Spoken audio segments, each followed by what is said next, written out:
biz size Benim bir dostumuz var. Benim adım misin? Hemen adım Zeynep var.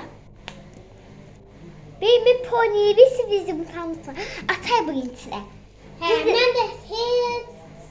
çok heyecanlıyım. Dizimse. Dizi. Çok heyecanlıyım ben. Merak ediyorum. Maraton. Subscribe butonuna basın. Like butonuna da basın. Beğenin videomuzu. Bak Ayca ne kadar şu kaldı kızıldı. Ben çok beğendim. Ne olur atmaydan, ters atmaydan ne olmaz. Dizi. Geç atın. Hadi atabilmezsin. Atın. Gel.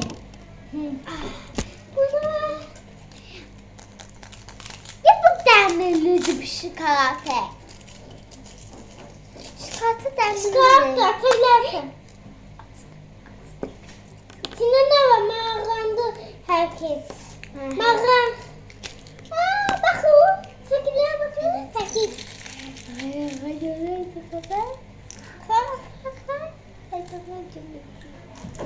İçinde ne var? İçinde ne? O neydi? Mavi şeydi. Üzüydü var içinde üzü. Maviydi önce. Allah tabii. Ben de mi attım? Al yaşa.